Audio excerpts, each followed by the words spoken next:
भगवान शिव को प्रथम योगी के रूप में जाना जाता है, जिन्होंने सबसे पहले योग विज्ञान को सिखाया और उसका प्रचार भी किया।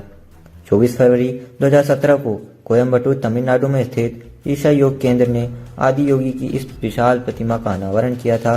भारत के प्रधानमंत्री श्री नरेंद्र मोदी जी ने आदि योगी की विशाल प्रतिमा के बारे में कुछ रोचक बातें हैं जिनके बारे में आपको जानना चाहिए, और साथ ही साथ ये भी जानना चाहिए कि आदि योगी का अर्थ क्या है और शिव जी को आदि योगी क्यों कहा जाता है। शिव जी की इस विशाल प्रतिमा को ईशा फाउंडेशन के सदगुरु श्री जग्गी वासुदेव जी ने डिजाइन किया है। आदि योगी के चेहरे को डिजाइन करने में लगभग 2.5 साल लगे और ईशा फाउंडेशन की टीम ने इसे 8 महीने में पूरा किया। 112 फुट ऊंची आदि योगी की प्रतिमा दुनिया में इस तरह की पहली प्रतिमा है जिसमें शिव का सिर्फ चेहरा दिखाया गया है। सदगुरु श्री जग्गी वासुदेव जी, जिन्होंने इसे डिजाइन किया था, बताया था कि पृथ्वी के सबसे विशाल आदि योगी के इस चेहरे को शिव के सम्मान में बनाया गया है। सदगुरु के अनुसार ये प्रतिमा मुक्ति का प्रतीक है और 112 फुट उसकी ऊंचाई उन 112 मार्गों को दर्शाती है जिससे इंसान योग विज्ञान के द्वारा अपनी परम प्रकृति को प्राप्त कर सकता है। सदगुरु ने यह भी कहा कि इस प्रतिमा की ऊंचाई मानव तंत्र में 112 चक्रों का प्रतिनिधित्व करती है। भारत में टूरिज्म को प्रमोट करने के लिए भारत सरकार की मिनिस्ट्री ऑफ टूरिज्म ने सन 2002 से इनक्रेडिबल इंडिया नाम से एक टूरिज्म मार्केट कैंपेन चलाया था। मिनिस्ट्री ऑफ टूरिज्म ने आदि योगी की प्रतिमा को एक पवित्र स्थल के रूप में अपने कैंपेन में शामिल किया है। इस प्रतिमा को स्टील से बनाया गया है और धातु के टुकड़ों को जोड़कर इसको तैयार किया गया है। इसके पहले इस तरह की तकनीक का प्रयोग और कहीं भी नहीं किया गया। इस प्रतिमा का वजन लगभग 500 टन है। शिव जी की सवारी नंदी के बारे में आप जानते ही होंगे। जहाँ भी शिव की बात होती है वहाँ पे नंदी का जिक्र जरूर आता है। आदि योगी की इस प्रतिमा के सामने नंदी को भी कुछ खास तरीके से बनाया गया है। धातु के 6 से 9 इंच के टुकड़ों को जोड़कर नंदी के ऊपरी भाग को तैयार किया गया है। आदि योगी की प्रतिमा के अंदर एक खास तरह का मिश्रण भरा गया है जिसमें तिल के बीज, पवित्र भस्म, विभूति, हल्दी, थोड़ी सी रेत और कुछ अलग तरह की मिट्टी भरी गई है। कुल मिलाकर इस प्रतिमा में लगभग 20 टन सामग्री भरी गई है और फिर इसे सील कर दिया गया है। सदगुरु का कहना है कि इसके निर्माण का उद्देश्य ये नहीं था कि एक और स्मारक बना दिया जाए, बल्कि इसको इसलिए बनाया गया ताकि इससे लोगों को खुद में परिवर्तन लाने के लिए प्रेरणा मिले।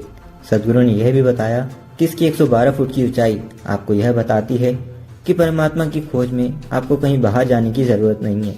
आपके अंदर ही वह 112 संभावनाएं हैं जिसके जरिए आप परमात्मा का अनुभव कर सकते हैं। बस आपको 112 में एक संभावना को चुनने की जरूरत है। आदि योगी का क्या अर्थ है और शिव जी को आदि योगी क्यों कहा जाता है? योग संस्कृति में शिव जी को एक देवता के रूप में नहीं बल्कि योग के प्रथम योगी के रूप में जाना जाता है। शिव जी ने ही पहली बार योग के बीज मनुष्य के मन में डाला था। योग विद्या के अनुसार आज से लगभग 15,000 साल पहले जब शिव जी को पूर्ण ज्ञान की प्राप्ति हुई थी तो उन्होंने हिमालय पर इतना नृत्य किया था कि नृत्य की गति कल्पना से बाहर निकल गई और कभी वो पूरी तरह से स्थिर भी हो जाया करते थे। वहां पर 7 लोग मौजूद थे जो ये सब देख रहे थे कि शिव कुछ ऐसा महसूस कर रहे हैं जिसे आज तक किसी ने अनुभव नहीं किया था। उन 7 लोगों में यह जानने की जिज्ञासा हुई कि आखिर शिव ऐसा क्यों कर रहे हैं। उन लोगों ने इंतजार किया कि कब शिव जी इसके बारे में उनसे बात करेंगे, लेकिन वो इंतजार करते रहे और थक के वहां से चले गए क्योंकि शिव जी या तो नृत्य करने में मग्न थे या पूरी तरह से योग मुद्रा में चले जाते थे। उन 7 लोगों को कुछ समय बाद शिव से बात करने का मौका मिला तो उन लोगों ने शिव से इस बारे में पूछा तो शिव जी ने कुछ भी बताने से इनकार कर दिया। उन्होंने कहा कि जिस तरह से आप लोग रहते हो आप इस बारे में आने वाले 10 सालों तक नहीं जान पाओगे कि मैं ऐसा क्यों कर रहा हूँ। लेकिन उन 7 लोगों ने हार नहीं मानी और साधना में लग गए।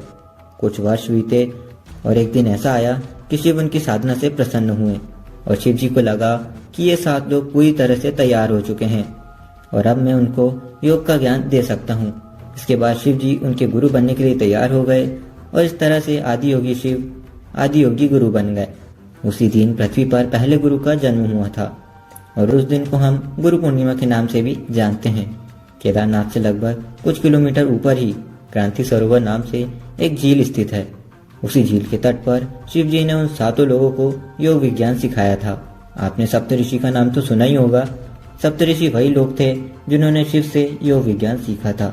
आज भी भारत में उन सप्तऋषियों की पूजा की जाती है शिव जी ने उन सप्त ऋषियों को योग के सातों रूप सिखाए थे और आज भी योग ने उन सातों रूपों को बनाए रखा है। शिव ने उन सातों लोगों को अलग अलग दिशाओं में, अलग अलग देशों में भेजा ताकि इंसान अपनी सीमाओं, अपनी मजबूरियों से आगे बढ़कर खुद को विकसित कर सके।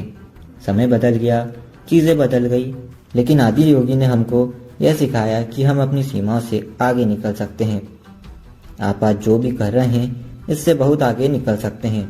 आदि योगी ने हमें यह भी बताया कि हम अपने अंदर की छुपी हुई शक्तियों को पहचान सकते हैं और हम अपने मस्तिष्क का उतना इस्तेमाल कर सकते हैं जितना हम सोच भी नहीं सकते। तो दोस्तों, कैसी लगी आपको आदि योगी की यह वीडियो? कमेंट में हमें ज़रूर बताएं और ऐसी वीडियो और देखने के लिए हमारे चैनल को सब्सक्राइब जरूर करें। तब तक के लिए जय श्री राम।